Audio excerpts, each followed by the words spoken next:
8 अगस्त 2016 को जो वाक़या हुआ था उसको अगर हम इस तरह से बयान करें कि वो हमारे लिए क़यामत सुग़रा से कम न था। बालमौत शहीद साहब का, इरशाद साहब, शहीद दाऊद कासी साहब, बेशुमार हमारे जो है सीनियर जो वकला है उनकी शहादतें हुई और हम समझते हैं उसके बाद रवैया तब्दील नहीं हुआ। जैसे सिविल हॉस्पिटल के मेन गेट पे हम पहुंचे हैं, एक धमाका, ज़ोरदार धमाका हुआ है और साथ में फायरिंग स्टार्ट हुई है। सनह 8 अगस्त को इस वक्त 8 साल गुजर चुके हैं, जबकि इनका गम लीगल फ्रेटर्निटी के अंदर आज भी मौजूद है। 8 अगस्त 2016 को सिविल हॉस्पिटल के अंदर वाक़या पेश आया बॉम्ब ब्लास्ट का, जिसके अंदर 70 से अबव लोग शहीद हुए, जिनमें 56 से ज़ायद वकला और 92 से ज़ायद लोग वहाँ पर ज़ख्मी हुए, जिसमें 3 सहाफ़ी भी मौजूद थे।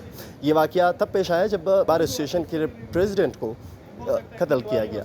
8 अगस्त को बिलाल अनवर कासी को शहीद किया गया, जिनकी मैयत सिविल हॉस्पिटल लाई गई, जहाँ पर इनकी लीगल फ्रेटर्निटी आई और ताज़ियत और एहतजाज करने के लिए। तब ये दिलखराश वाक़या पेश आया। बम डिस्पोजेबल स्क्वाड के मुताबिक बम धमाके में 8 किलोग्राम से ज़ायद का बारूदी मवाद इस्तेमाल किया गया। ये वाक़या लीगल फ्रेटर्निटी के अंदर कैसे हुआ? 8 अगस्त की वाक़ये की ज़िम्मेदारी कलतन तंजीम TTP ने कबूल की थी। ये वाक़या था क्या? आइए वकला की ज़ुबानी जानते हैं। कचहरी से जब निकले, जैसे सिविल हॉस्पिटल के मेन गेट पे हम पहुंचे हैं, एक धमाका, ज़ोरदार धमाका हुआ है और साथ में फायरिंग स्टार्ट हुई है। तो फिर उसके बाद जब हम वहाँ पे पहुँचे हैं तो हमारे जो साथी थे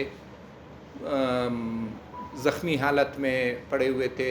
हमारे जो अभी इलेक्शन कमीशन के मेंबर है जतोई साहब, ये इन्होंने और दूसरे साथियों ने ज़ख्मियों को जो है उठाना शुरू किया। अक्सर शदीद ज़ख्मी थे, जो बाद में CMH में हमारी अक्सरियत वकला जो है वहाँ पे फौत हो गई।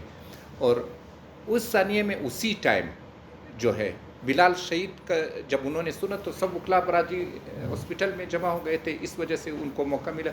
इससे पहले भी ये कोशिश कर चुके थे, जो हमारे बैरिस्टर अमानुल्लाह साहब थे, उनको जब शहीद किया गया तो वकला इसी तरह, लेकिन डेड बॉडी जो थी वो सिविल हॉस्पिटल की बजाय BMC, तो वो उनका प्लान जो था वो उस बार नाकाम हुआ था। इस बार जो है ये प्लान उनका कामयाब हुआ। इसमें मौके पे जो है उस वक्त तकरीबन 70 अफराद जो है जाम हक हुए, जिसमें से 56 हमारे वकला भाई थे। इसमें हमारे सहाफ़ी बरादरी, चूँकि वो भी कवरेज के लिए आए हुए थे, उसमें से 2-3 हमारे सहाफ़ी हज़रात शहीद हुए हैं। आम लोग, ये जो शहुदा की तादाद है ये बाद में 100 से अबव कर गई। ये हिस्ट्री में आप देख लें, कहीं पे इस तरह का कोई वाक़या आज तक नहीं हुआ। 8 अगस्त 2016 को जो वाक़या हुआ था उसको अगर हम इस तरह से बयान करें कि वो हमारे लिए क़यामत सुग़रा से कम न था, और उसमें हमारी एक पूरी जनरेशन जो है वो उससे हमें हाथ धोने पड़े। और उसकी जो खला है वो एक इतनी खला छोड़ के गए जिसको शायद हम काफ़ी अरसे के बाद भी कवर ना कर सके। उसकी वजह ये क्या है, हमारे यहाँ जब वकालत शुरू हुई और जिस वक्त ये वाक़या हुआ तो उस वक्त हमारी जो प्रैक्टिसिंग लॉयर्स थे वो तकरीबन 300 के करीब थे, और उसमें 56 वकला शहीद हुए। उससे पहले भी 2-3 वाक़यात हुए। एक हमारे बैरिस्टर साहब थे, बैरिस्टर अमानुल्लाह चिकज़ई, उनके साथ एक वाक़या हुआ, वो भी इसी का तसलसल था कि उस पर वकील जमा होंगे तो कुछ इस तरह का इवेंट होगा। उस पर नहीं हो सका। फिर हमारे एक अलवी साहब थे, उनके साथ तकरीबन 2-2:30 बजे वाक़या हुआ। उस पर भी वकला क्योंकि घर जा चुके थे और जमा नहीं हो सके, स्कूल टाइमिंग थी। फिर लास्टली ये हमारे प्रेसिडेंट थे डिस्ट्रिक्ट बार एसोसिएशन, जो उस वक्त बलूचिस्तान बार एसोसिएशन हुआ करती थी, उनके प्रेसिडेंट थे मलिक बिलाल अनवर कासी साहब। उनके साथ वाक़या हुआ 9 बजे के करीब जब वो कोर्ट आ रहे थे। और उस वाक़े के बाद उस वक्त भी हमारे इलेक्शन का माहौल था, इलेक्शन हो रहे थे हमारे हाई कोर्ट के, तो उसमें कैंडिडेट्स खड़े थे।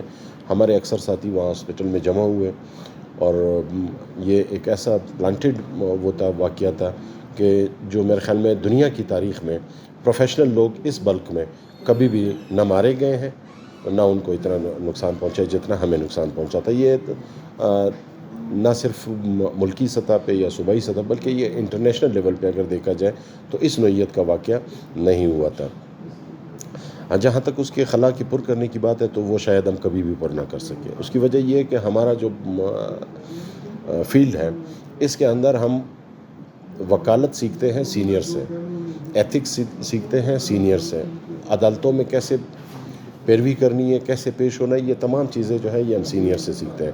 اور اس میں ہمارا ایک پورا کا پورا جنریشن گیا اور وہ جنریشن گیپ آیا ہوا ہے اور اس کو ہم بڑی شدت سے محسوس کرتے ہیں کہ اس کو ہم اب تک فیل نہیں کر سکے 8 سال گزرنے کے باوجود.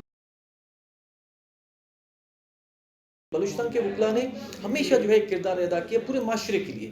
پورے معاشرے میں بلوچستان کے وکلا نے اور ملک کے وکلا نے اور اسپیشلی بلوچستان کے وکلا نے ہمیشہ نمایاں کردار ادا کیا ہے، ہمیشہ قربانیاں دیتے آ رہے ہیں. اور اس ظلم جبر کے خلاف جو آواز بلوچستان کے وکلا نے اٹھائی اور شہید بہار محمد کاکڑ صاحب کی قیادت میں بہت سے ہمارے سینئر وکلا، قائد شہید صاحب جو ہیں بہار محمد شہید صاحب، قائد صاحب، شہید داؤد قادری صاحب، بے شمار ہمارے جو ہے سینئر جو وکلا ہیں ان کی شہادتیں ہوئیں اور یہ تھے. اور ہم سمجھتے ہیں اس کے بعد رویہ تبدیل نہیں ہوا.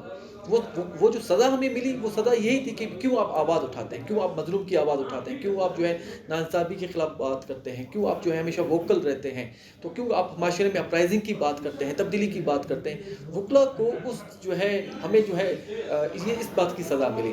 لیکن اس کے بعد بدقسمتی سے آپ دیکھیں کہ 8 سال گزر چکے ہیں، آج بھی وہی رویہ ہے، وہی حالات ہیں، وہی تناظر ہے. میں نہیں سمجھتا اس میں کوئی بہتری آئی. اگر دیکھیں اس پہ اگر جس نے بھی ذمہ داری قبول کی، جس تنظیم نے ذمہ داری قبول کی، لیکن ہوا کچھ بھی نہیں. وہ جو کمیشن کی رپورٹ تھی، وہ جو شائع ہوئی قاضی صاحب کی سربراہی میں جو کمیشن جو بنی تھی، اس کمیشن کے بعد دیکھیں اس کے وہ کچھ کوئی اس پہ کوئی اس طریقے سے عمل درآمد نہیں ہوا. اس کمیشن کی رپورٹ کے کوئی اثرات نظر نہیں آئے. ہمیں کوئی اس پہ کوئی نظر کچھ نہیں آ رہا. اب ٹھیک ہے جی، آپ نے کہا کہ جی ایک تنظیم ہے اس نے قبول کر دی اور ہم نے جا کر اس کے جو ہے بندے تھے وہ ہم نے مار دیے اور یہ سارا کچھ ہو گیا. ہم اس وکلا برادری ہم اس پہ یقین نہیں رکھتے ہیں. یہ جو ہے کمیشن کی رپورٹ کے بعد بالکل جس طریقے سے ہونا چاہیے تھا اس پہ عمل درآمد بھی نہیں ہوا. اور اس کے بعد اس کے جو اصل حقائق ہیں وہ بھی ابھی تک جو ہے وہ پس پردہ ہیں. وہ حقائق جو ہے وہ پبلک نہیں کیے گئے.